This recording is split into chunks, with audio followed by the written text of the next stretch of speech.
Yeah, so 2019, Pikes Peak International Hill Climb, 6 months of work, 6 months of testing, time off, angry wife, crying baby, all that stuff. So yeah, it's all coming together now. This is our 4th day of practice. You know, I feel all right. It's 5:30 in the morning. So, I don't know if anyone feels real good at 5:30 in the morning. The typical day at Pikes Peak is pretty extreme. We're only allowed the mountain first thing in the morning before it's open to the public. So that means getting up before 3 o'clock, getting on the road around 3 o'clock, setting up your pits and everything around 4. And then we actually are rolling around 5 or 5:15, depending on what the sun gives us.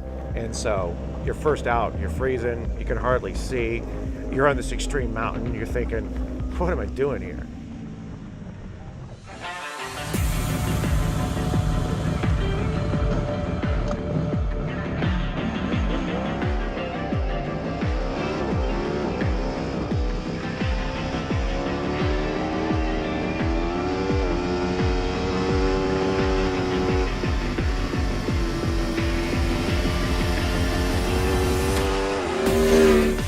Chassis-wise, the bike's been brilliant. Everything that Jeremy Toy does with that bike just gets better and better and better.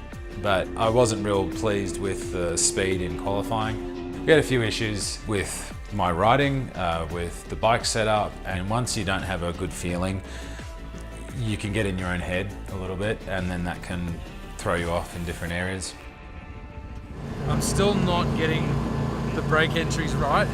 Like I'm braking later and later and later, but I'm still turning into it. And I don't know if it's the safety mechanism in my head kicking in, but like I've got to be so close because I feel like at some corners I'm going to hit the wall. So on Wednesday night, Nicola flew over from Italy, straight from the Aprilia factory, but with him his different mapping. Once that map came in, it's just like, it just unlocked the bike. I felt great.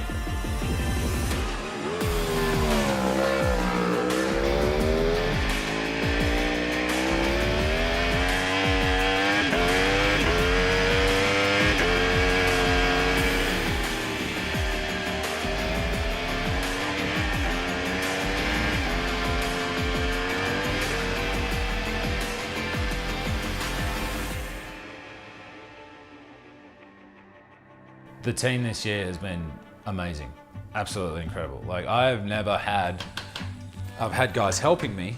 I've had a lot of manufacturer support and that kind of stuff, but I've never had a racing team for me before. It's usually been me and one guy or whatever. I've never had a data guy, a tyre guy, a chassis guy. And also to have the support of Aprilia in Italy as well. I mean, they flew over one of their techs for this race. I mean, I just can't believe that. I was amazed when they said, yeah, he's coming. I'm incredibly privileged to be in this position and get to do this kind of stuff, because it's the kind of stuff most riders dream of. It certainly was when I was a kid. Yeah, honestly speaking, it's amazing to me that we started really the first week of February at Fontana with a completely stock bike, and with just a handful of changes, we've been able to make the bike race ready. The biggest challenge of this whole project has been the learning curve. Me specifically not having any Aprilia background, trimming weight was a little bit more difficult than I expected because the thing's decent to start with. Really what we did was just purge all of the street running gear. That made our base chassis, and then some upgrades with the suspension and a little more intense brakes that we were needed, and some modifications that Rennie had asked for, like a thumb brake.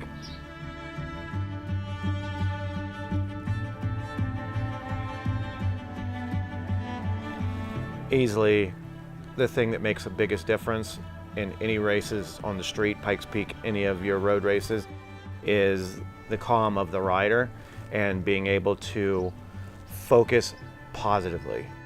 The consequences are extremely high, and that's always in the back of your mind, because obviously as a human, you're thinking, I don't want to get hurt. But as a racer, you're like, I'm gonna win. So these two are in this constant battle with each other, and you know, it it overstimulates the focus in most of us, and that's how the fast guys go fast.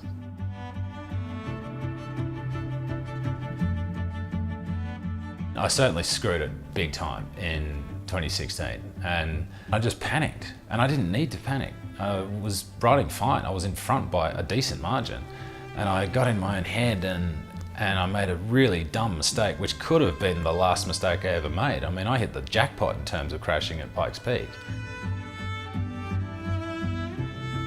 So I'm just trying to remain calm, and I mean, I know the track well. I've done plenty of study.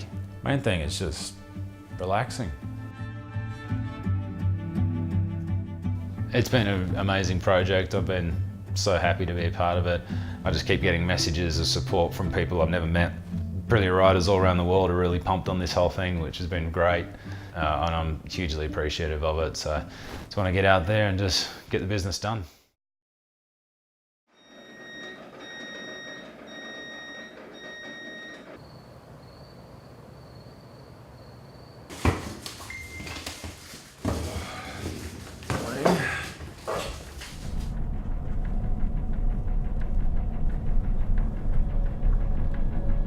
Race day morning at Pikes Peak. Didn't get a great night of sleep last night, but I've never got a decent night's sleep the night before Pikes.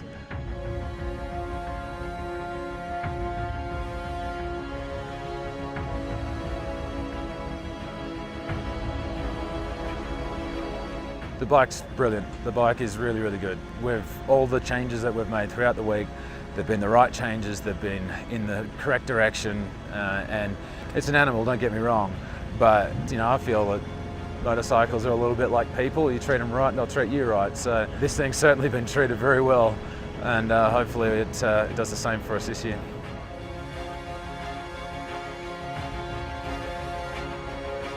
I don't want to say what result I want because I don't want to jinx myself. I know what I want, I know what the bike's capable of. I think it's fairly obvious what I'm going for. I just got to ride as fast as I can, and whatever happens, happens. You know, the rest is up to the racing gods, really. You know, it's like facing up to the demon, and it's a beautiful thing, but it's a terrifying thing. So, time to get this show started.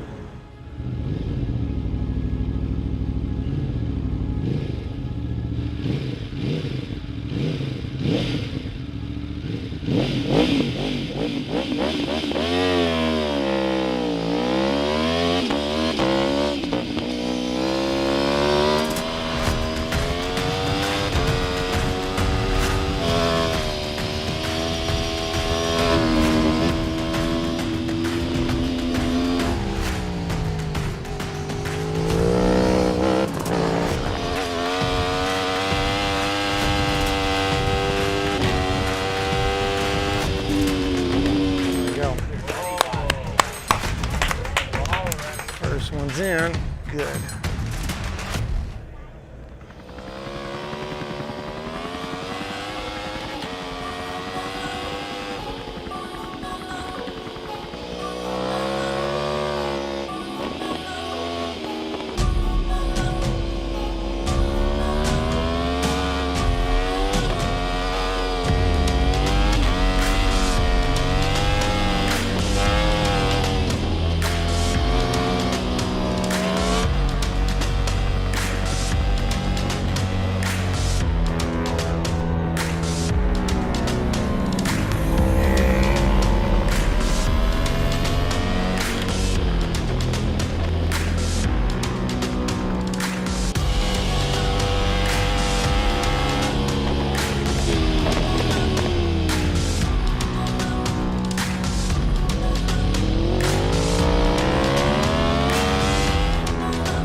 Still in there, that's good. Second and a half.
Yeah, it has been. It's been a hell of a day. To win the King of the Mountain thing, I gotta say it's pretty hollow. Like, at the moment, it feels very hollow. The fastest rider didn't win King of the Mountain this year. Carlin, we were the last two left, as we were last year. We were the last two left, and he beat me last year. As I was literally about to pull the visor down, Carlin came up to me and shook my hand, and he just said, "Good luck, man, see you at the top." And I was like, "Absolutely, man, see you at the top, have a good run." And 10 minutes later, he was gone. And yeah, unfortunately, America's lost a really good racer and a great human being. That's the short of it. I think in the long term, I'm going to look back on this as a job well done. My objective was to win the heavyweight crown, and if we were lucky, and I mean really, really lucky, we might be able to have a good shake at the heavyweight record. We got both of those. So as far as I was concerned, that was a success. Carlin's death obviously casts a big shadow over all that, but it doesn't change the fact that we worked really, really well as a team over a long time. And Shane Pacillo, who coordinated this entire event from a couple of beers in Costa Mesa to a full-on race team, and that went out and won Pikes Peak. I'll look back on that in 10 years, 50 years, when I'm a disheveled old man screaming at the weather. It's like, I'll look at that and think, shit, yeah, we did all right that day.